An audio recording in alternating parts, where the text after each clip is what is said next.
ठीक है, चलिए आप लोग भी ठीक हैं, मैं भी ठीक हूँ। चलो आगे बढ़ते हैं हम लोग टू दी पॉइंट पर। तो हम लोग प्रेजेंट परफेक्ट कंटिन्यूअस टेंस को पढ़ लिए थे और हमारा एक टेंस खत्म हो गया, ये प्रेजेंट का 5 टेंस समाप्त हो गया था। ठीक है, चलो इसी के साथ अब हम लोग चलते हैं पास्ट टेंस में। फिर पास्ट का होता है 4 भेद, और 4 भेद किससे निकला है? पास्ट टेंस से। तो पहले क्या पढ़ेंगे? पास्ट टेंस, केवल past tense, only past tense. तब पढ़ेंगे फिर पास्ट टेंस का 4 भेद। अगर ये पास्ट है और इससे अगर कोई 4 चीज निकल रहा है, देखो ये चारों चीज निकला किससे है? तो पास्ट टेंस से। तो हम इसलिए पहले पढ़ेंगे पास्ट टेंस, तब फिर पढ़ेंगे इसका पहला भेद पास्ट इंडेफिनिट, फिर दूसरा भेद पास्ट इम्परफेक्ट जिसको कंटिन्यूअस कहते हैं, फिर पढ़ेंगे पास्ट परफेक्ट और फिर पढ़ेंगे पास्ट परफेक्ट कंटिन्यूअस। तो हम लोग अब आ गए किस पर? पास्ट टेंस पर। तो सबसे पहले पास्ट टेंस, ठीक है, हाँ लिखो हम लोग अब पहले पास्ट टेंस। तो चलो पास्ट टेंस, पास्ट टेंस इसको लिख लो। पास्ट टेंस का मतलब भूतकाल, हम लोग सभी जान रहे हैं पास्ट टेंस का मतलब भूतकाल होता है, और हर टेंस का अपना अपना पहचान होता है। और पास्ट टेंस का पहचान क्या होता है? पास्ट टेंस का पहचान तो यहां लिखेंगे आइडेंटिफिकेशन, बाद में शॉर्ट कर देंगे। आइडेंटिफिकेशन में लिखो, क्रिया नहीं लिखेंगे, वाक्य लिखेंगे। वाक्य के अंत में केवल, वाक्य के अंत में केवल था, थे, थी लगा रहता है। केवल था, थे, थी लगा रहता है। अगर सिर्फ था, थे, थी रहेगा तो ये केवल होगा पास्ट टेंस, और इसको बनाने का जो स्ट्रक्चर है वो सब्जेक्ट प्लस वॉज या वर प्लस लास्ट में जो वर्ड आएगा हम उसको कॉम्प्लीमेंट कहते हैं। और कॉम्प्लीमेंट का मतलब हम आपको समझा चुके हैं, पूरक। पूरक मतलब पूरा करने वाला, जो किसी भी चीज के अंत में लगकर उसको पूरा कर देता हो, उसी को हम लोग कॉम्प्लीमेंट कहते हैं। तो वॉज और वर के ठीक बाद जो भी शब्द आएगा सेंटेंस को पूरा करने के लिए हम उसी वर्ड को कहते हैं कॉम्प्लीमेंट। तो चलो अब इसमें हम लोग कुछ एग्जांपल ले लेते हैं। और 4 लॉक पढ़ लिए थे और चारों का अंतर भी हम लोग जान चुके थे। अब हम चारों लॉक को लगा भी रहे सेंटेंस में। चलिए एग्जांपल लिख रहे हैं। हम लोग राष्ट्र की सर्वांगीण विकास के लिए राष्ट्र की जनता के पास संघर्षशील थे, संघर्षशील थे। सेंटेंस में अब आप भी लोग बतलाइए, लॉक समझ गए हैं आप लोग? सेंटेंस का पहला लॉक हमेशा 3 चीज को बोले छोड़कर करेंगे। किसको? सब्जेक्ट को छोड़कर, टर्म को छोड़कर और नहीं को छोड़कर। अगर इस 3 में तीनों दिख जाए तो तीनों को छोड़कर, अगर इस 3 में 2 कोई दिखे तो इसी 2 को छोड़कर, या कोई एक ही चीज अगर दिखता है तो उसी एक को छोड़कर। तो देखो इस सेंटेंस में यहाँ सब्जेक्ट है हम लोग, तो सब्जेक्ट को हम बाहर छोड़ देंगे। तो पहला लॉक का पहला टिक कहां से लग रहा है? राष्ट्र में। और इस सेंटेंस का देख लो अंतिम लॉक कहां खत्म हुआ है? के पास। तो हम यहाँ तक लॉक कर लिए 2 पॉइंट से, और राष्ट्र से लेकर के राष्ट्र की सर्वांगीण विकास के लिए राष्ट्र की जनता के पास, ये पूरा लॉक हो गया। और लॉक के बाहर जो सेंटेंस बचता है हम उसको सबसे पहले बनाते हैं। और अब सबसे पहले बाहर क्या बचता है, हम लोग संघर्षशील थे, कुछ नहीं करना है। और जो अब शेष बाहर बचता है उसमें फर्स्ट एंड लास्ट के लॉजिक पर काम करना है। फर्स्ट बोले तो सब्जेक्ट और लास्ट बोले तो वर्ब। तो फर्स्ट में हम किसको टच करेंगे, सब्जेक्ट को। सब्जेक्ट क्या है, हम लोग, क्या लगा देंगे, वी। तो फर्स्ट के बाद कहां जाएंगे, लास्ट। लास्ट में क्या है, थे लगा हुआ है। थे वर्ब है, हेल्पिंग वर्ब है, तो लास्ट में वर्ब का था थे थी का वी के अनुसार से क्या होगा, वर। क्या कहे, फर्स्ट एंड लास्ट। जैसे ही आप ले लिए फर्स्ट एंड लास्ट, भूल भी कर देते हैं कि अब शेष चीज जो भी बचता है उसको बनाने के लिए हम लोग पीछे से आगे की तरफ बढ़ेंगे। कहीं कहीं जंप लगाने के लिए भी सिखाए हैं। कब जंप लगाएंगे, जब सेंटेंस में नाउन और एडजेक्टिव एक साथ आएगा।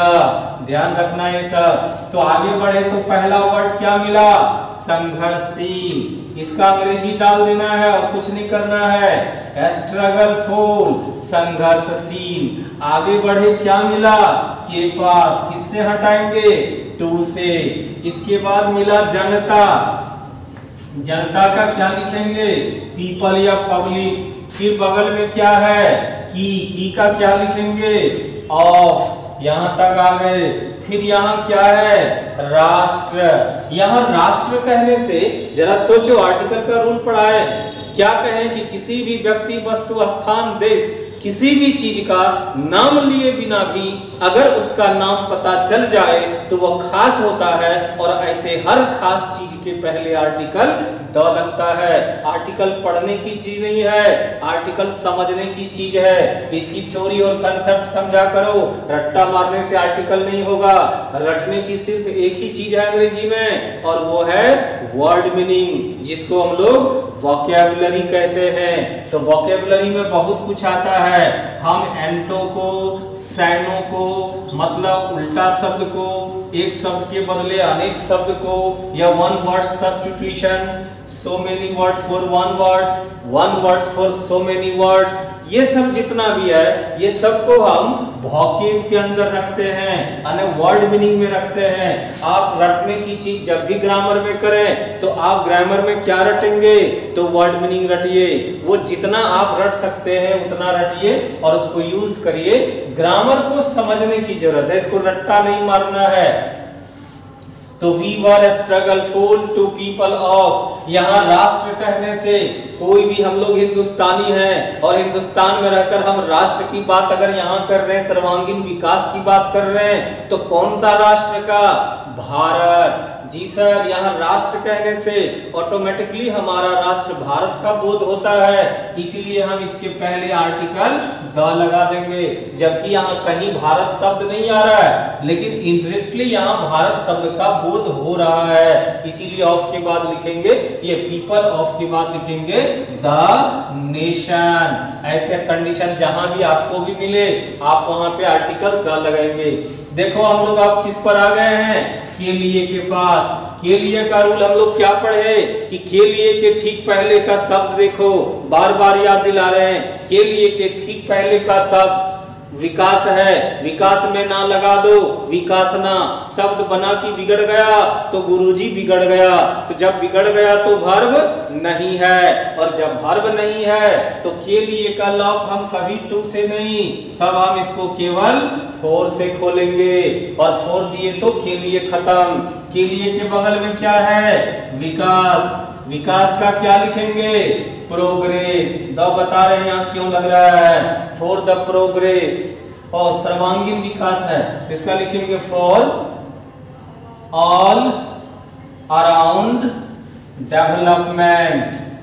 All around development, all around development का मतलब होता है हर तरह की विकास, बहुमुखी विकास, चहुमुखी विकास, हर तरह की विकास, शैक्षणिक विकास, सामाजिक विकास, आर्थिक विकास, राजनीतिक विकास, जितना भी तरह का विकास है हम उसको ऑल राउंड डेवलपमेंट कहते हैं। तो सर्वांगीण विकास तक हम लोग ले लिए। की का क्या देंगे? हर जगह ऑफ। फिर इसके बगल में क्या है? राष्ट्र। तो ये राष्ट्र से क्या फिर हिंदुस्तान का बोध हो रहा है गुरुजी? जी गुरुजी। तो यहाँ फिर लिखेंगे हम लोग द नेशन। तो हमारा सेंटेंस बन गया ना, तो पूरा बन गया। We were a struggle for to people of the nation for all around development of the nation। चलो इसको मिटा रहे हैं, आप लोग लिखते चलिए। और एक सेंटेंस हम और ले रहे हैं इसमें, फिर हम आगे बढ़ जाएंगे। परलॉफ सिस्टम को जल्दी से ठीक करिए। 2 और 4 में बहुत गड़बड़ कर रहे हैं। लगना चाहिए 2, लगा देते हैं 4, लगना चाहिए 4, लगा देते हैं 2। ऐसा मत करो, इसको ठीक से ध्यान रखो। 2 और 4 पूरा बताए हुए हैं। पीछे की क्लास को भूल गए तो एक बार फिर से उसको सुन लीजिएगा, देख लीजिएगा। दूसरा example, APJ Abdul Kalam, APJ Abdul Kalam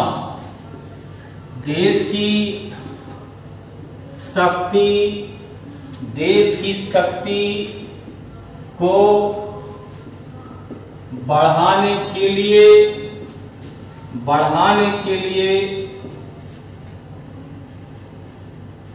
missile के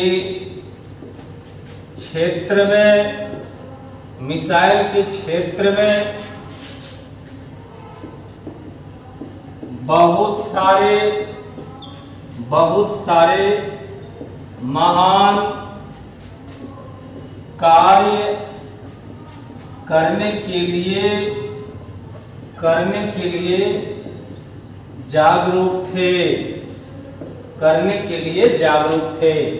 तो सेंटेंस में देखो, एपीजे अब्दुल कलाम क्या है? सब्जेक्ट। और एपीजे अब्दुल कलाम सब्जेक्ट को अगर छोड़ दें बाहर तो आपका सेंटेंस का पहला लव का पहला टिक यहीं लग रहा है, देश के पास।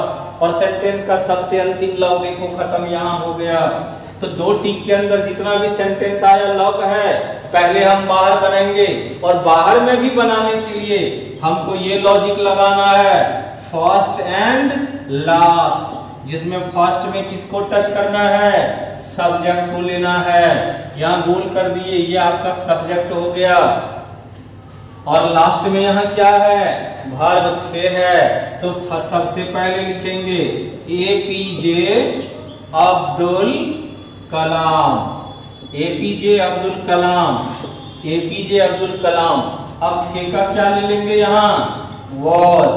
अब वहीं से हम लोग पीछे घूम जाएंगे, जागरूक।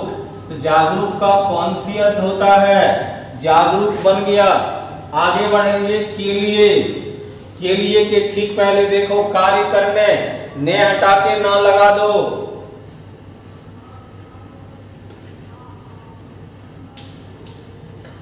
ने हटा के ना लगा दो। तो ने हटा के ना लगाने से कार्य करना, ना लगा शब्द बना, मतलब ये वर्ब है। और वर्ब रहने से हम के लिए का टू भी दे सकते हैं और के लिए का फोर भी दे सकते हैं। अगर हम टू देंगे तो बहुत सारे महान कार्य डू, और अगर हम फोर दे देंगे इसी जगह तो डू का भी फोर डूइंग हो जाएगा। और बहुत सारे महान कार्य, अब कैसे कार्य? तो बहुत सारे महान कार्य। तो कैसा शब्द का जवाब क्या हुआ? बहुत सारे महान। तो देखो ये हो गया एडजेक्टिव और ये कार्य हो गया नाउन। करना का आप डू ले लिए हैं, डूइंग ले लिए हैं, इसीलिए हम पहले नाउन लेंगे कि पहले एडजेक्टिव लेंगे? छलांग लगाने बताए हैं, तो ऐसे कंडीशन में हम पहले लेंगे एडजेक्टिव को और तब लेंगे नाउन को। जी गुरुजी। तो फॉर डूइंग के बाद यहां ले आते हैं इसको, फॉर डूइंग, या आप इसी के बदले में टू डू लगा सकते हैं। अब है बहुत सारे महान कार्य, इसका लिखेंगे ए लोट ऑफ ग्रेट, यहां वर्क लिखेंगे, वर्क्स नहीं लिखेंगे। वर्क का प्लूरल वर्क्स नहीं होता है, वर्क खुद अपने आप में एक प्लूरल वर्ड है। अब क्या है, तो मिसाइल के क्षेत्र में, मैं छूट गया था, चलो लगा देते हैं। तो में का क्या देंगे, इन द, क्षेत्र का क्या होता है, फील्ड, FIELD। अब फिर के है, के का क्या देंगे, ऑफ, देखो क्षेत्र का फील्ड लिए, के का ऑफ लिए, फिर मिसाइल है तो क्या लिखेंगे, मिसाइल। चलो मिसाइल लिख दिए, मिसाइल खत्म। के लिए के ठीक पहले का फिर शब्द देखो बढ़ाना है, बढ़ाना वर्ब है तो आप टू लिख सकते हैं और बढ़ाना का ग्रो होता है, प्रोग्रेस भी डाल सकते हैं। बगल में देखो को है, को का हम अंग्रेजी आपको द सिखाए हैं, को जहां दिख जाए आपको द लगाना है। यहाँ शक्ति है, शक्ति का पावर या स्ट्रेंथ लिख सकते हैं। बगल में फिर की है, की का क्या लिखेंगे, ऑफ, जगह नहीं है नीचे, हम ऊपर लिख रहे हैं, आप नीचे से कर लीजिएगा, ठीक है। पावर ऑफ, की तक ले लिए हम लोग। अब क्या बचा, देश। लेकिन यहाँ देश का नाम कहीं जिक्र नहीं है, लेकिन APJ अब्दुल कलाम है, देश की विकास की बात कर रहा है, देश की शक्ति बढ़ाने की बात कर रही है, तो तुम ही लोग बतलाओ, तो यहाँ देश कहने से कौन सा देश का बोध हो रहा है, जी सर, भारत का। तो क्या कहें कि किसी भी देश, व्यक्ति, वस्तु, स्थान का नाम ना लिए बिना भी अगर उसका नाम पता चल जाए तो ऐसे कंडीशन में हर व्यक्ति, वस्तु, स्थान खास होता है और ऐसे हर खास चीज के पहले आर्टिकल द लगाना है, इसीलिए ऑफ के बाद द कंट्री होगा। पावर ऑफ द कंट्री, यहीं पे लगा देंगे द कंट्री, तो आपका सेंटेंस बन गया। अब हम लोग किस पर चलेंगे, इसी टेंस का, इंटरोगेटिव प्लस नेगेटिव। हाँ, इंटरोगेटिव प्लस नेगेटिव में चलेंगे, interrogative plus negative, interrogative plus negative, मिला दो अब दोनों को, इंटरोगेटिव प्लस नेगेटिव। अब इसमें कुछ है नहीं, बस सिर्फ आपको आगे कर लेना है हेल्पिंग वर्ब को, वॉज या वर plus subject plus not, last में जो वर्ड आएगा वो कॉम्प्लीमेंट होगा और अंत में क्वेश्चन मार्क। और एक रूल ये भी बतलाए हम इसके लिए और लगाकर दूसरा स्ट्रक्चर कि वॉज और वर यानी हेल्पिंग वर्ब के भी साथ हम नॉट का शॉर्ट फॉर्म एनटी को लगा सकते हैं और तब लेंगे सब्जेक्ट और इसके बाद डायरेक्ट आ जाएगा COMP का मतलब कॉम्प्लीमेंट। दो में से कोई भी एक पर बना सकते हैं। चलो एग्जांपल ले लेते हैं। क्या आप लोग अंग्रेजी की ज्ञान को प्राप्त करने के लिए, ज्ञान को प्राप्त करने के लिए अंग्रेजी के संस्थान में तैयार नहीं थे। चलो लिखते भी चलो हिंदी। क्या आप लोग अंग्रेजी की ज्ञान को प्राप्त करने के लिए अंग्रेजी के संस्थान में तैयार नहीं थे। हम ऊपर इसका ट्रांसलेट कर रहे हैं तो आप लोग बनाते भी चलो, अगर बन रहा हो तो, ऐसा नहीं कि नहीं बनेगा। तो सेंटेंस में देखो सब्जेक्ट कौन है, आप लोग, तो सब्जेक्ट के बाहर जो भी है वो पहला लॉक और सेंटेंस का देखो अंतिम लॉक कहाँ खत्म हुआ है। क्या आप लोग अंग्रेजी की ज्ञान को प्राप्त करने के लिए अंग्रेजी के संस्थान में तैयार नहीं थे, तो बनाते भी चलना है। तो यहाँ से हम लोग लॉक कर लिए। तो अब लास्ट लॉक देखो अंतिम कहाँ लग गया, मैं के पास। तो अंग्रेजी की ज्ञान को प्राप्त करने के लिए अंग्रेजी के संस्थान में, ये पूरा इस सेंटेंस का लॉक हो गया। तो बाहर क्या बचता है, क्या आप लोग तैयार नहीं थे, तो वारंट कर देंगे इसी जगह, इसको वारंट पढ़ेंगे। हाँ वारंट पढ़ेंगे, वारंट यू रेडी। क्या आप लोग तैयार नहीं थे? बाहर बन गया, लॉक खोलना है, अंतिम लॉक का अंतिम शब्द, मैं को किससे हटाना है? इन द से। बगल में क्या है? संस्थान, इसकी अंग्रेजी दे देंगे इंस्टीट्यूशन। हाँ संस्थान हो गया। बगल में क्या है? के का क्या लिखेंगे? ऑफ। फिर बगल में क्या है? इंग्लिश। इंग्लिश चूंकि एक भाषा का नाम है, विषय का नाम है, और कोई भी भाषा या विषय के नाम के साथ हमेशा कैपिटल लेटर से शुरू होता है। आप इंग्लिश लिखें, हिंदी लिखें, उर्दू लिखें, फारसी लिखें, कोई भी चीज का जब खास नाम ले लेते हैं आप तो वो प्रॉपर नाउन होता है। And proper noun always starts in capital letter in each and every position of a sentence. Sentence में चाहे कहीं भी ये लग जाए, हर जगह इसका प्रयोग कैपिटल लेटर से ही होगा। इसीलिए यहाँ लिखेंगे ऑफ इंग्लिश। समझ गए इसको? चलो यहाँ तक हम लोग आ गए, अंग्रेजी तक। के लिए के ठीक पहले का वर्ड देख लो, प्राप्त करना, वर्ब है। आप टू भी लगा सकते हैं, फोर भी लगाएंगे, गेट भी लगा सकते हैं, गेट मीन्स प्राप्त करना, अचीव मीन्स भी होता है प्राप्त करना। तो के लिए का टू, प्राप्त करना तक आ गए, गेट दे दिए, को है इसके बगल में, देखो को का अंग्रेजी बताए हर जगह द लिखेंगे, और इसके बगल में क्या है? ज्ञान। तो ज्ञान का क्या लिखेंगे? नॉलेज। नॉलेज मीन्स ज्ञान। बगल में की है, की का हर जगह ऑफ लिखेंगे। फिर बगल में इंग्लिश आया, और इंग्लिश के साथ कैपिटल ई से लिखेंगे इंग्लिश।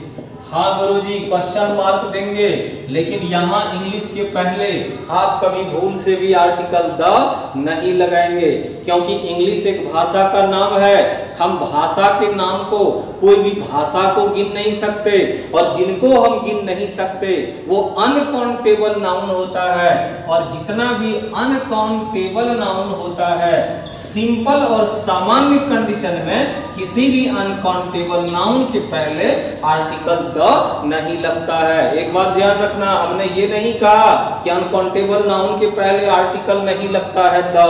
हमने ये कहा कि अनकाउंटेबल नाउन के पहले सामान्य कंडीशन में आर्टिकल द नहीं लगता है। लेकिन जब एबनॉर्मल कंडीशन होगा और सामान्य परिस्थितियां आएगी, इससे खास का बोध होगा, तो तब फिर ये भी रूल विफल हो जाएगी, और फिर इस कंडीशन में इसके साथ भी आर्टिकल द लगना शुरू हो जाएगा। आर्टिकल का इसलिए ऐसा कोई रूल नहीं है कि ये लेता है, ये नहीं लेता है, वो लेता है, ये छोड़ देता है। सब लेता है और सब छोड़ देता है, सब लेने लगता है और सब छोड़ने लगता है। जो आर्टिकल एन लेता है वो द लेने लगता है, जो द लेता है वो एन लेने लगता है, और जो आर्टिकल लेता है वो कभी कभी आर्टिकल भी लेना छोड़ देता है। तो ये आर्टिकल में हम लोग पूरा डिटेल समझेंगे, उसका पूरा कंसेप्ट। जैसे टेंस का कंसेप्ट समझ गए ना, तो वैसे हर एक चैप्टर का कंसेप्ट आप समझेंगे। तो चलिए, इसीलिए यहाँ इंग्लिश में नहीं लगाना है द, तो टर्म प्लस नेगेटिव में आ गए हम लोग, और इसी जगह आकर कोई भी टेंस खत्म हो जाता है।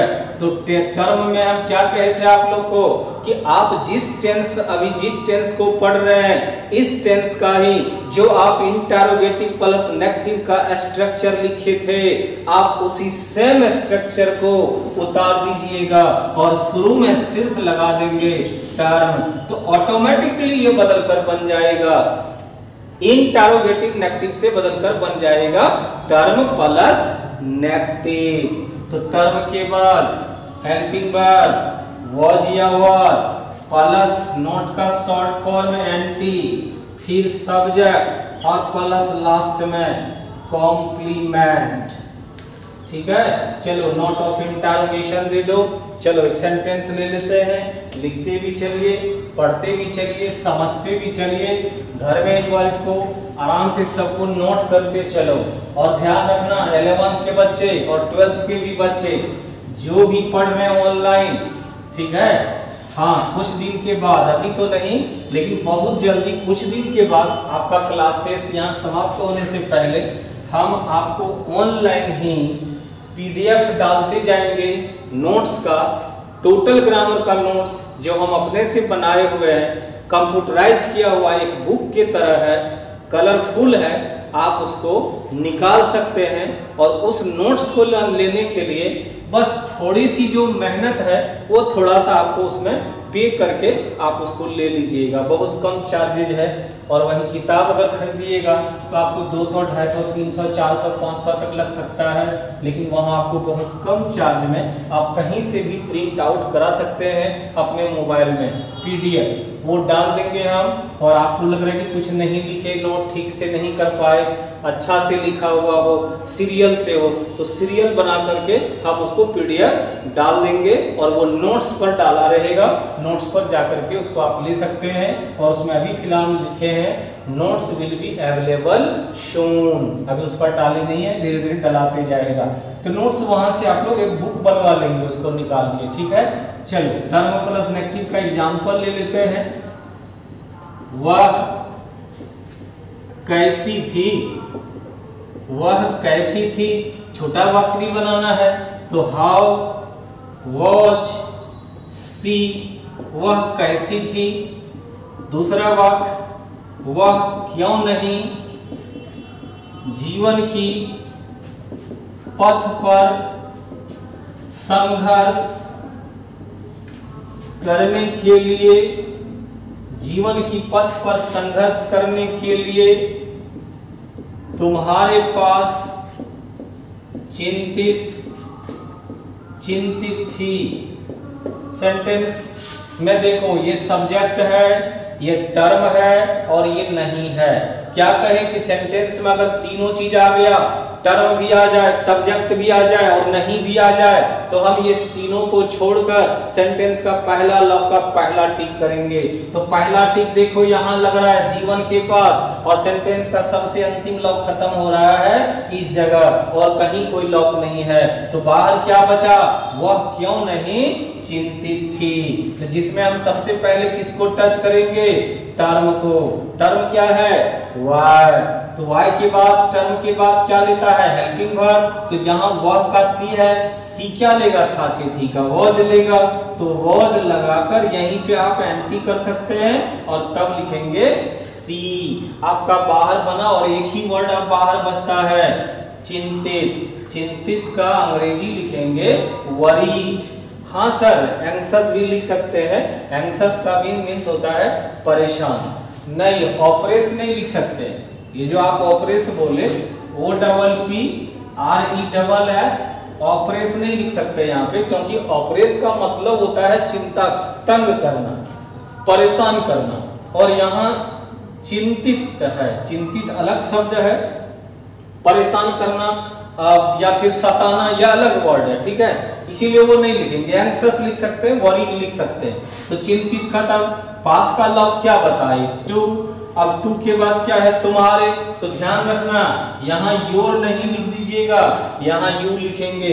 क्यों लिखेंगे, चलो यहाँ थोड़ा सा समझ लो। क्यों लिखेंगे, थोड़ा सा समझ लो। टू क्या चीज है, प्रीपोजिशन। टू क्या चीज है, प्रीपोजिशन है। और कोई भी जो प्रीपोजिशन होता है, दुनिया में जितना भी प्रीपोजिशन होता है, कोई भी प्रीपोजिशन अपने ठीक बाद, कोई भी जो प्रीपोजिशन होगा ये अपने बाद जब कोई भी प्रोनाउन को लेगा, तो ध्यान रखना ये प्रोनाउन हमेशा रहेगा ओसी के फॉर्म में। यानी आपका ये एक फॉर्मूला हो गया।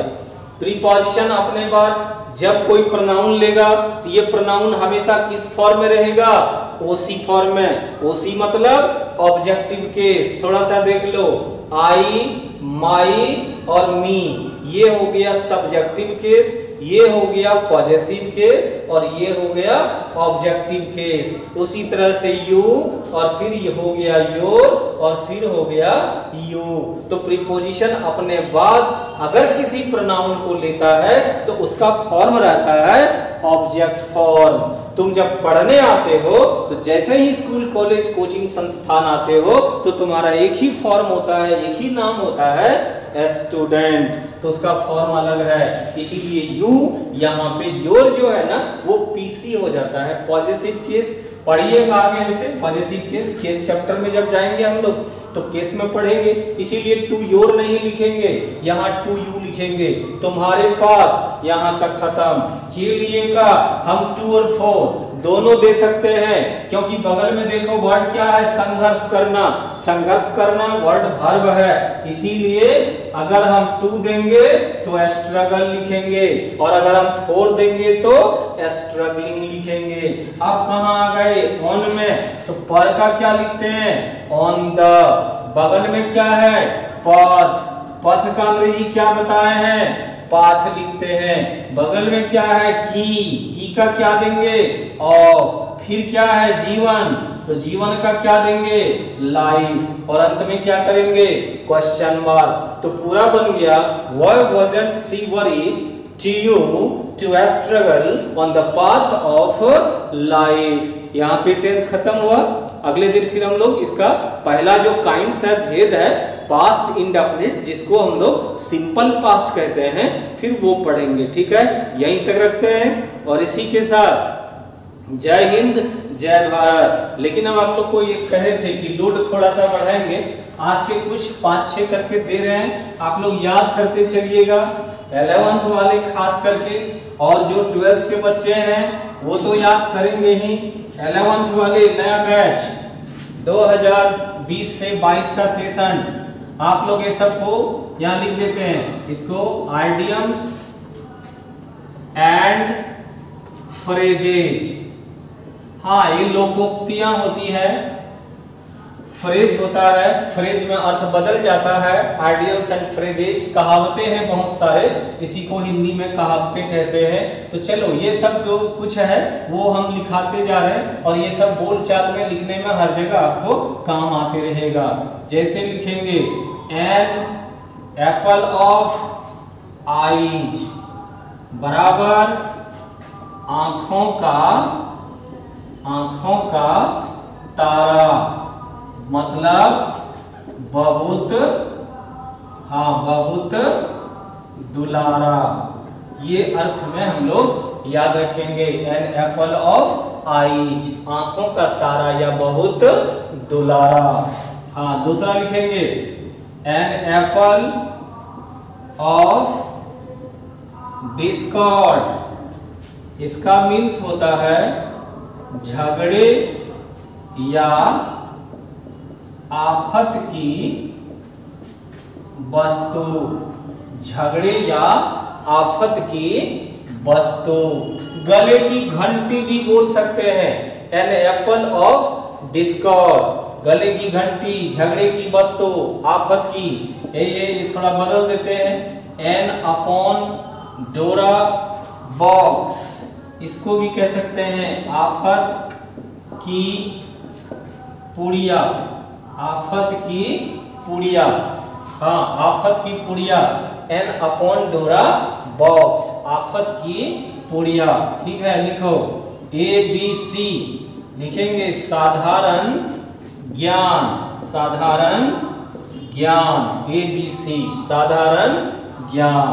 दूसरा लिखेंगे एज इफ का मीन्स लिखेंगे मानो, या लिखेंगे माना, मानो या माना। 1 2 3 4 5, चलो 5 ही रखते हैं। चलो इसी को याद कर लेना, अगले दिन पूछेंगे भी, याद करते चलिए, सब काम आएगा एग्जाम में। ऑब्जेक्टिव क्वेश्चन में सेंटेंस बनाया हुआ रहेगा, आपको सिलेक्ट करने के लिए देगा, या फिल इन द ब्लैंक्स देगा, उसमें कहेगा कौन सा आइडियम्स एंड फ्रेज भरा जाएगा, वो भरना है। अभी बस पढ़ते रहो, बाद में सब हम लोग करते जाएंगे। इसी के साथ जय हिंद जय भारत।